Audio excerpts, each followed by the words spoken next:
नमस्कार, आपण पाहत आहात पुणे लाईव्ह न्यूज. पाहुयात दिवसभरातील ठळक घडामोडी. प्रियकराच्या सततच्या त्रासाला कंटाळून प्रेयसीने आपला मुलगा आणि त्याच्या मित्राच्या मदतीने प्रियकराची हत्या केल्याची धक्कादायक घटना पुणे जिल्ह्यातील चाकण परिसरात उघडकीस आली आहे. चाकण उत्तर पोलीस ठाण्याच्या हद्दीतील बिरदवडी तालुकाखेड या ठिकाणी आढळलेल्या एका तरुणाच्या अमानुष हत्येचा गुंता अखेर 20 दिवसांच्या कसून तपासानंतर उकलण्यात पोलिसांना यश आले. सुरुवातीला ओळखही न पडलेल्या या खुनामागे अनैतिक संबंधातून निर्माण झालेला वाद कारणीभूत असल्याचं तपासात निष्पन्न झालं असून या प्रकरणी पोलिसांनी 3 जणांना अटक केली आहे. मुंजा तोंडीबा नरहिरे वय वर्ष 25 राहणार गंगाखेड जिल्हा परभणी असे खून झालेल्या तरुणाचे नाव आहे. निखिल नानासाहेब चव्हाण वय वर्ष 21 राहणार खराबवाडी तालुका खेड मूळ राहणार कातनेश्वर पोस्ट धसाडी गंगाखेड जिल्हा परभणी. त्याची आई उषा नानासाहेब चव्हाण वय वर्ष 40 राहणार गंगाखेड जिल्हा परभणी. स्वप्नील नरहरी पारथी वय वर्ष 19 राहणार खराबवाडी तालुका खेड मूळ राहणार ढोकी तालुका जिल्हा नांदेड अशी अटक केलेल्या आरोपींची नावे आहेत. या प्रकरणात उत्तर चाकण पोलिसांनी तब्बल 20 दिवसांच्या तपासानंतर 3 आरोपींना अटक केली असून सीसीटीव्हीमध्ये दिसलेली दुचाकी, दारूच्या बाटल्या आणि सिगारेटच्या आधारे गुन्ह्याचा उलगडा पोलिसांना करण्यात यश आलं. मुंजा धोंडीबा नरहरे वय वर्ष 25 याचे उषा नानासाहेब चव्हाण वय वर्ष 40 या विवाहित महिलेशी गेल्या 6 वर्षांपासून प्रेमसंबंध होते. मात्र गेल्या काही महिन्यांपासून मुंजा उषाला बेदम मारहाण करत होता आणि मानसिक व शारीरिक त्रास देत होता. या त्रासाला कंटाळून उषा चव्हाण हिने पुण्यात कामानिमित्त आलेल्या आपल्या मुलगा निखिल नानासाहेब चव्हाण वय वर्ष 21 याच्याकडे आपली व्यथा मांडली आणि स्वतः चाकण येथे मुलाकडे आली. प्रियकराकडून होणाऱ्या मारहाणीची माहिती दिल्यानंतर उषा चव्हाण आणि तिचा मुलगा निखिल यांनी मुंजा नरहरीची हत्या करण्याचा कट रचला. या कटात निखिलचा मित्र स्वप्नील नरहरी पारथी यालाही सहभागी करून घेण्यात आले. 7 जानेवारी रोजी उषा चव्हाण हिने मुंजा नरहरी याला चाकणमध्ये भेटण्यासाठी बोलावले. गंगाखेड येथून मुंजा चाकणला आल्यानंतर निखिल आणि स्वप्नील यांनी दुचाकीवरून त्याला सोबत घेतले. त्यानंतर खराबवाडी येथील मद्यविक्री दुकानातून दारूच्या बाटल्या खरेदी करून बिरदवडी येथील ओढ्याजवळील निर्मनुष्य ठिकाणी दारू पार्टी करण्यात आली. दारू पित असतानाच निखिल आणि स्वप्नील यांनी मुंजा नरहरेवर कोयत्याने सपासप वार करून त्याची निर्गुण हत्या केली. ओळख पटू नये म्हणून मृतदेहाचा चेहरा दगडाने ठेचून विद्रूप करण्यात आला. 7 जानेवारी रोजी ही घटना घडल्यानंतर 11 जानेवारी रोजी त्या परिसरात अज्ञात व्यक्तीचा मृतदेह आढळल्याची माहिती उत्तर चाकण पोलिसांना मिळाली होती. पोलिसांनी याबाबत तपास सुरू केला. मात्र आरोपींनी मृताची ओळखपत्रे आणि मोबाईल काढून घेतल्यानं सुरुवातीला कोणताही ठोस पुरावा हाती लागत नव्हता. तरीही पोलिसांनी हार न मानता सीसीटीव्ही फुटेज, रेखाचित्र आणि परिसरातील कंपन्यांमधील कामगारांकडे कसून चौकशी सुरू ठेवली. पोलीस निरीक्षक जितेंद्र कदम यांच्या मार्गदर्शनाखाली तपास करत असताना घटनास्थळी आढळलेल्या दारूच्या बाटल्या आणि सिगारेटच्या आधारे पोलिसांनी खराबवाडी येथील मद्यविक्री दुकानांमध्ये चौकशी केली. 7 जानेवारी रोजी पहाटे 6च्या सुमारास 3 जण दारूच्या बाटल्या खरेदीसाठी आल्याचे स्पष्ट होताच तपासाला महत्त्वाची दिशा मिळाली. पुढील तपासात गुन्ह्यात वापरलेली दुचाकी निखिलच्या मित्राची असल्याचंही निष्पन्न झालं. या संपूर्ण हत्येचा कट उषा चव्हाण आणि तिचा मुलगा निखिल यांनी रचल्याचं स्पष्ट झालं असून उत्तर चाकण पोलिसांनी उषा चव्हाण, निखिल चव्हाण आणि स्वप्नील पारधी या 3घांना अटक केली. सहाय्यक पोलीस आयुक्त सचिन कदम यांच्या मार्गदर्शनाखाली वरिष्ठ पोलीस निरीक्षक जितेंद्र कदम, पोलीस निरीक्षक गुन्हे शाखा विनोद पाटील, उपनिरीक्षक चंद्रशेखर मोरखंडे, सहाय्यक फौजदार सुनील शिंदे, पोलीस अंमलदार भैरोबा यादव, प्रीतम ढमढेरे, योगेश कोळेकर, शिवाजी लोखंडे, महेश कोळी, शरद खैरनार, सुमित जगताप यांच्या पथकानं ही कामगिरी केली. आळंदी येथील इंद्रायणी नदीच्या घाटावर बेकायदेशीरपणे कोयता बाळगणाऱ्या एका व्यक्तीला पोलिसांनी अटक केली आहे. ही कारवाई सायंकाळी 5 वाजता करण्यात आली. या प्रकरणी पोलीस शिपाई नारायण सूर्यवंशी यांनी आळंदी पोलीस ठाण्यात फिर्याद दिली आहे. त्यानुसार सुनील कसबे वय वर्ष 31 राहणार बर्गेवस्ती चिंबळी मूळ राहणार फुरसंगी हवेली याला अटक केली आहे. आरोपी हा इंद्रायणी नदीच्या घाटावर संशयास्पदरित्या वावरत होता. त्याच्याकडे शस्त्र असल्याची माहिती पोलिसांना मिळाली. त्यानुसार पोलिसांनी सापळा लावून त्याला ताब्यात घेतली असता त्याच्याकडे एक कोयता आढळून आला. पोलिसांनी त्याला अटक केली आहे, तर आळंदी पोलीस अधिक तपास करत आहेत. पुणे नाशिक महामार्गावर आळंदी फाट्याजवळ भंडारा हॉटेलच्या समोर PMPML बस आणि क्रेनचा अपघात झाल्याची घटना मंगळवारी 3 जानेवारी 2026 रोजी घडली आहे. या अपघातात 20 ते 25 जण जखमी झाल्याचं प्रत्यक्षदर्शी नागरिकांनी कळवलं आहे. या अपघातात बसचा ड्रायव्हर गंभीर जखमी झाला असून अन्य जखमींना आस्था हॉस्पिटल आणि अन्य खासगी रुग्णालयात हलवण्यात आलंय. पुढे असलेल्या क्रेनला पाठीमागून वेगात आलेल्या बसनं जोरदार धडक दिल्यानं सदरचा अपघात घडलाय. या अपघातात बस चालक वगळता कुणीही गंभीर जखमी नसल्याचं समजत आहे.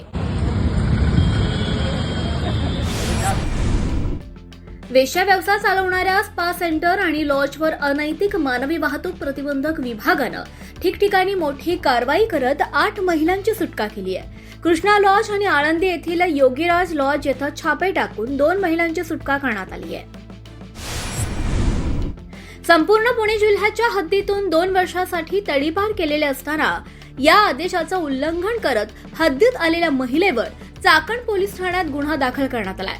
दुर्गा रघु कुंभार वय वर्ष 51 राहणार रोहकल रोड शेळी बाजार असं या प्रकरणी चाकण पोलीस ठाण्यात गुन्हा दाखल झालेल्या महिलेचं नाव आहे. चाकण पोलिसांनी गावठी हातभट्टी दारूच्या अड्ड्यावर ठिकठिकाणी छापा मारून गावठी दारूचा साठा हस्तगत केलाय. रुपाली ईश्वर राजपूत वय वर्ष 19 राहणार खंडोबा या महिलेवर या प्रकरणी गुन्हा दाखल करण्यात आलाय.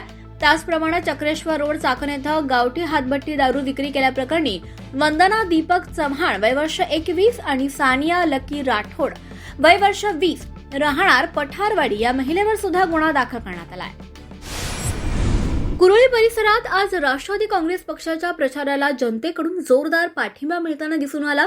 राज्याचे नेते, विकासाचा चेहरा आणि जनतेच्या मनात अढळ स्थान असलेले स्वर्गीय अजितदादा पवार यांच्या विचारांशी निष्ठा असल्याचं कार्यकर्त्यांनी भावना व्यक्त केला असल्याचं कुरोळी आळंदी ग्रामीण जिल्हा परिषद गटाच्या उमेदवार, राष्ट्रवादी काँग्रेस पक्षाच्या अधिकृत उमेदवार शीतल आशिष येळवंडे यांनी सांगितलंय. खेड तालुक्यातील वावगाव रेटवडी गटात सध्या निवडणुकांचे वारे वाहत असून रोहिणी थिगळे आणि गणेश थिगळे यांच्या कार्याची चर्चा घराघरात पोहोचली असल्याचं कार्यकर्ते सांगतात.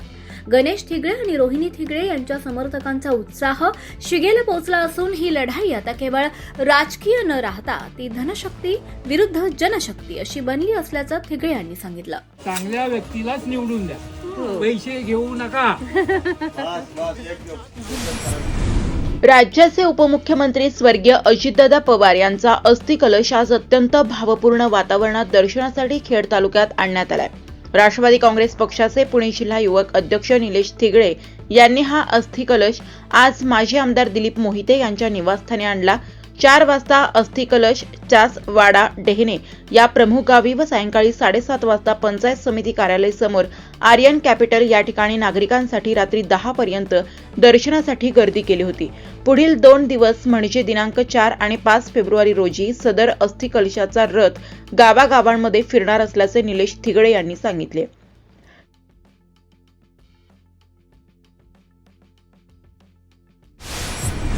खेड तालुक्यातील वडगाव पाटोळेतर्फे खेड येथील आवादा कंपनीचे रस्त्याच्या कडेनं विनापरवाना सुरू असलेले काम करण्यास गावातील सर्व नागरिकांनी विरोध दर्शवलाय.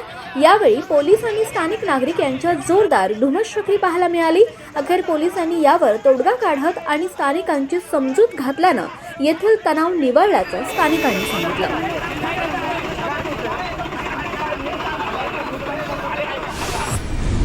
खेड तालुक्यातील ठाकरे सेनेच्या उमेदवारांच्या प्रचारार्थ शिवसेना आमदार सचिन अहिर, खेड आळंदी विधानसभा मतदारसंघाचे आमदार बाबाजी काळे यांनी तालुक्यातील अनेक जिल्हा परिषद मतदारसंघात सभा घेत विरोधकांचा चांगला समाचार घेतला. कुरोळी आळंदी ग्रामीण जिल्हा परिषद व पंचायत समिती सार्वत्रिक निवडणूक 2026च्या पार्श्वभूमीवर कुरोळी येथे शिवसेनेची भव्य जाहीर सभा उत्साहात पार पडली.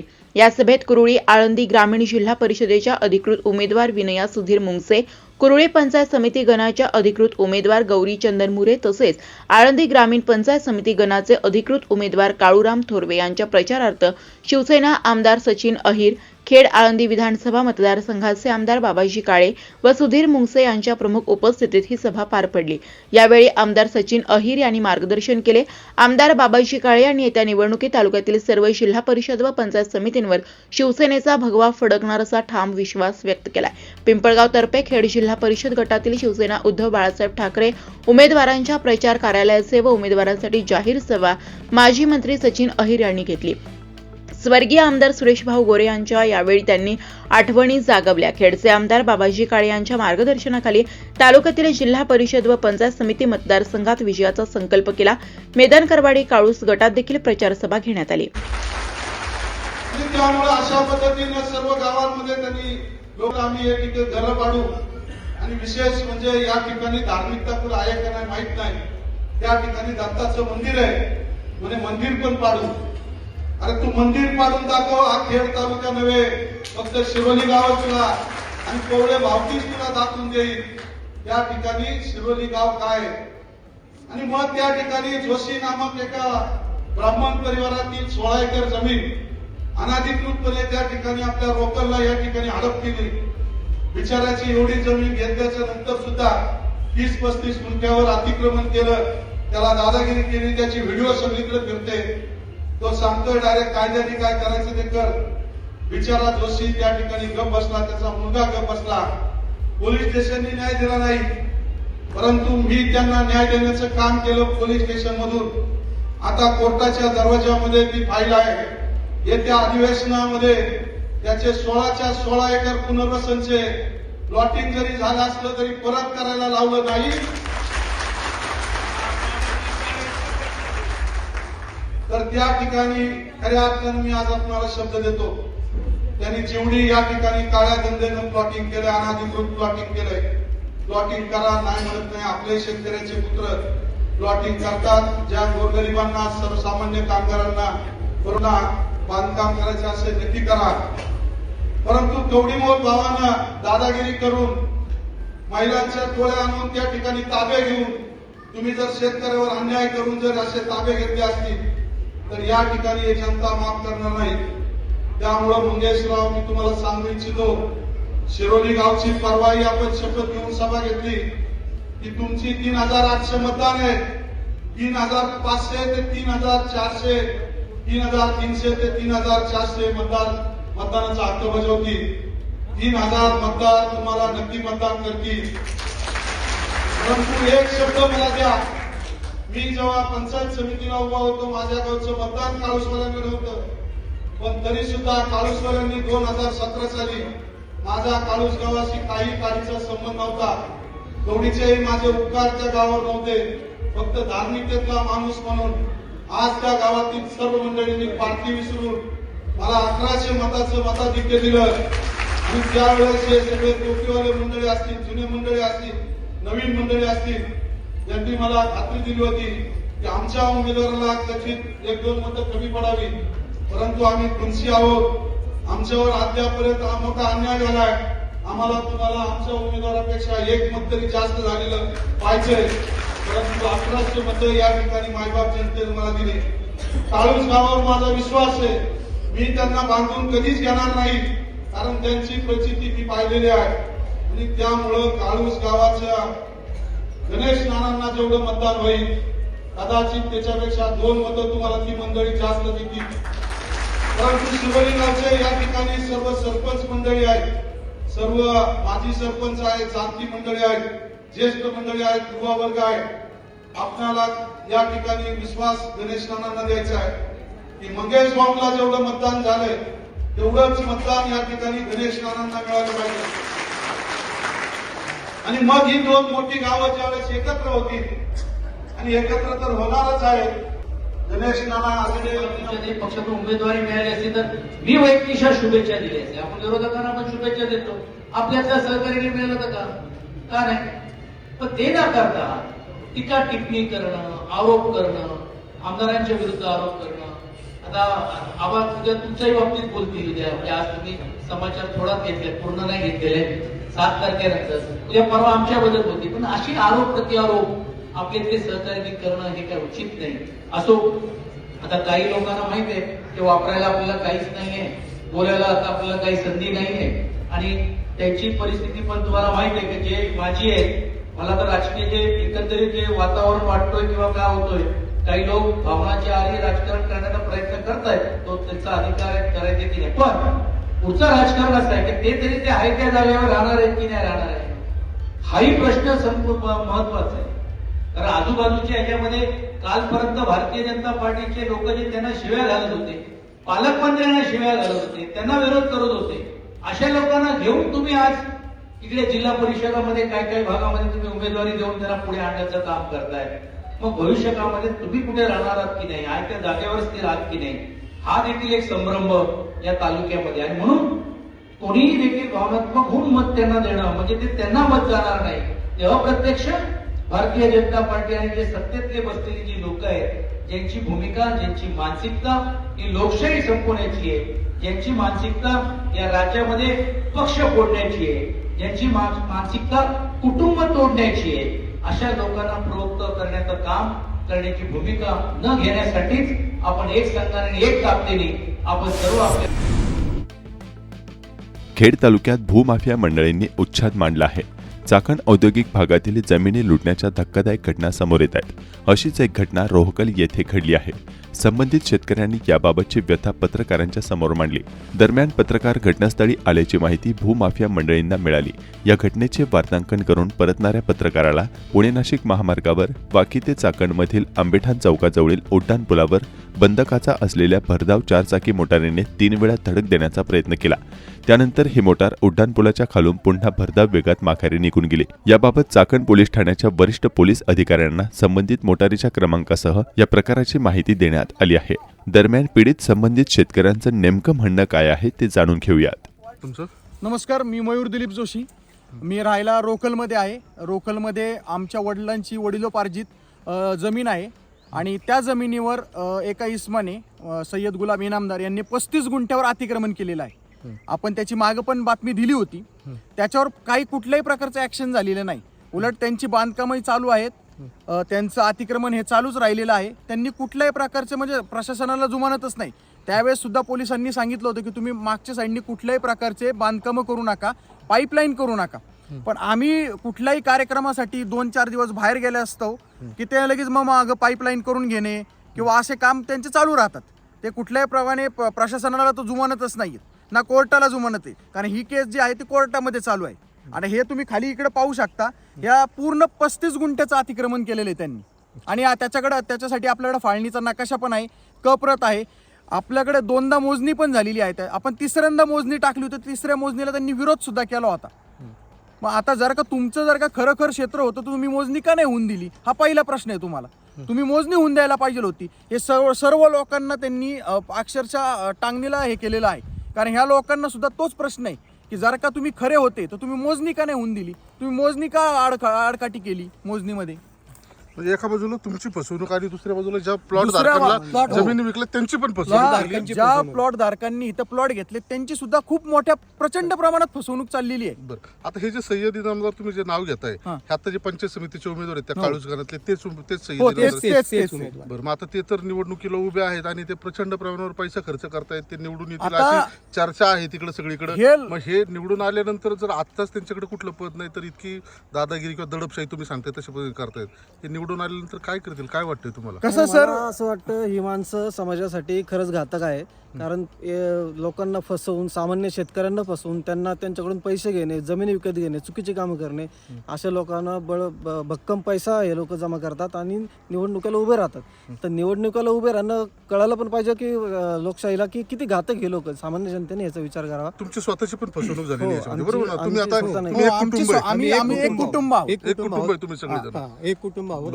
आणि माझं नाव दिलीप रामचंद्र जोशी.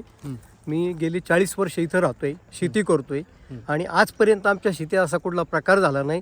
आणि ह्या माणसांनी कंपाऊंड जसं टाकलं बरं का, तिथून पुढं आमचे वाद चालू झाले. काय तुमची काय तक्रार आहे नेमकी? तक्रार म्हणजे सय्यद गुलाम इनामदारांनी जवळजवळ 35 गुंठ्यावर आमच्या शेतावर आक्रमण केले. जी जमीन आम्ही पूर्वी कसत होतो बरं का, त्या जमिनीवर त्यांनी आक्रमण केले आणि कंपाऊंड मारून ठेवलेले, तारेचं कंपाऊंड मारून ठेवले. आम्ही सगळीकडेच गेलो, पोलीस स्टेशनला गेलो, कोर्टात गेलो, सगळीकडे गेलो. आणि असा माणूस जर इलेक्शनला निवडून आला तर शेवटी सामान्य जनतेचे काय हाल करत हे त्यांना म्हणजे काय. तुम्ही स्वतः हे सगळं भोगले? हो सर, मी सर्व हे भोगलेलं आहे. गेले 2 वर्ष आम्ही हे भोगतोय. यांना काय राजकीय वरद असतं पण आहे का? इतकं जे उन्मत्तपण आहे, कशाचे हे राजकीय वर जास्त आहे त्यांच्या पाठीमागं. पोलीस स्टेशनला गेलो तरी तीच प्रॉब्लेम. म्हणजे यांच्या मागे राजकारणी आहेत, राजकारणी आहेत, यांच्या मागे पोलीस स्टेशन, यांच्या मागे महसूल प्रशासन पण आहे, प्रशासन पण आणि आहे. हे एवढे पैसे कमवतात हे त्यांना काय खायला घालतात आणि लोकांना लुटतात. रजिस्टर ऑफिसला देखील त्यांचे सगळे चालती. ओके, आता हे सगळं प्रेक्षकांनी बघितलं पाहिजे की कशा पद्धतीने नेमकी लूट चालती. तुम्ही काय सांगताय म्हणून? आणि कसं आहे की आता हे जे इलेक्शनला उभे राहिलेले आहेत सय्यद गुलाम इनामदार, हे जे म्हणतात त्यांचं स्लोगन आहे की काम करत राहू, पुढे चालू असं. पण हे बहिणींना सुद्धा मला हेच म्हणायचं, आता आमच्या ज्या लेडीज असतात त्या आम्ही बाहेर गेल्यावर एकट्या असतात किंवा मग त्यावेळेस असे गुंड येणे किंवा हे होणं, हे त्यांना एक प्रकारे त्रास आहे. मग हे कसं होतं की ज्यावेळेस तुम्ही इलेक्शनला उभे राहता त्यावेळेस तुम्ही सगळ्यांचे भाऊ असता. इलेक्शन एकदा तुमची झाली किंवा इलेक्शनच्या आधी तुम्ही भाई होता, तुम्ही डॉनगिरी करता मग इथं, मग त्यावेळेस तुम्ही लोक हे करतात किंवा एखाद्याच्या अंगावर जीसीबी घालायला सुद्धा तुम्ही कमी करणार नाही, आणि घातलेला सुद्धा आहे आमच्या अंगावर जीसीबी. त्याचा सुद्धा आमच्याकडे व्हिडिओ आहे. इथं आम्ही आमच्या प्लॉटवर बसलेलो असताना आमच्या अंगावर जीसीबी घातलेला आहे. मला असं वाटतं पक्षाने याचा विचार करायला पाहिजे. आजकाल पक्षाने सुद्धा कोणाला तिकीट द्यावं हे सुद्धा तितकंच महत्त्वाचं ठरलेलं आहे.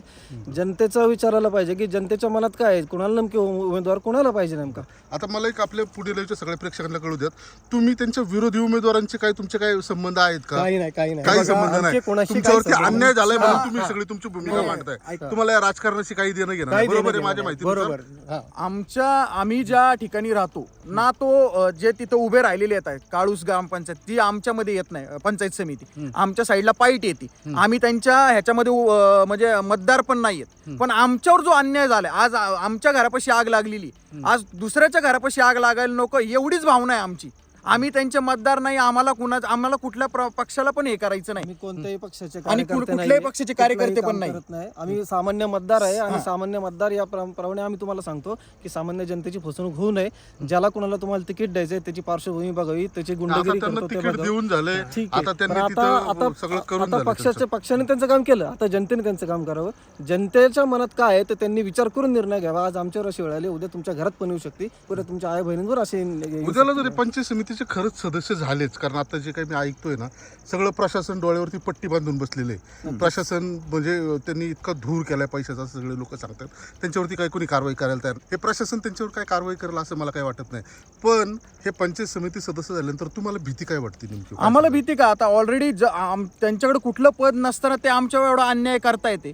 एखादं त्यांना संविधानिक पद आल्याच्या नंतर ते आमच्यावर अति अन्याय करतील, घरावर बुलडोझर चालवतील, एवढ्या पण गोष्टी करायला करतील ते. सामान्य माणसाने कुणाकडे दाद मागायची. हे तुमचं प्रातिनिधिक स्वरूपामध्ये तुमचं हे उदाहरण आहे.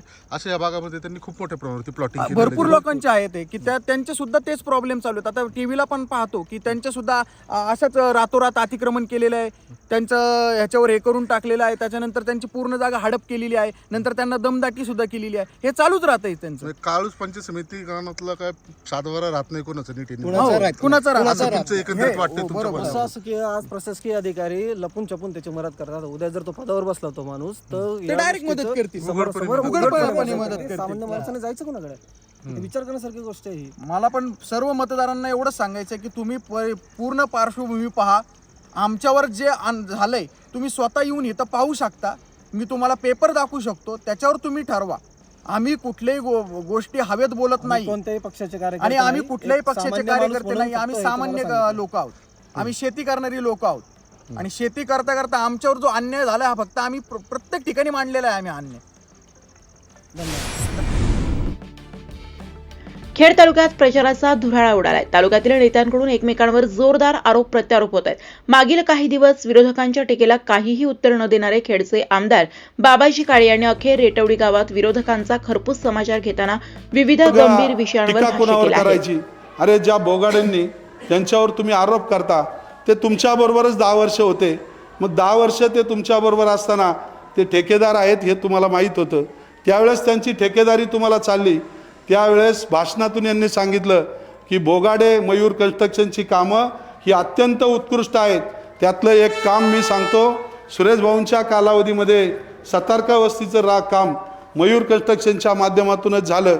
आजही ते काम 7 वर्ष झालं अत्यंत उत्कृष्ट प्रतीचं काम त्या ठिकाणी आहे. कॉन्ट्रॅक्टर असताना तो काय व्यवसाय करू नये असं नाही आहे. मी मगाशीच त्या ठिकाणी गोसाशीमध्ये सांगितलं की स्वतः कष्टातून हा परिवार एक संध आहे, एकत्र कुटुंब पद्धती आहे. कुटुंबामध्ये माणसं खूप आहेत, त्यांचे भाऊ असतील, त्यांचे पुतणे असतील, मुलगा असेल, यांनी खांद्याला खांदा लावून ती कन्स्ट्रक्शन फर्म पुढे नेत असताना या ठिकाणी या तालुक्यामध्ये व्यवसायाच्या माध्यमातून ते काम करत आहे. ज्यावेळेस एकत्र कुटुंब असतं, पैशाला पैसा लागतो, त्यावेळेस ते कुटुंब व्यवसायातून पुढं जातं.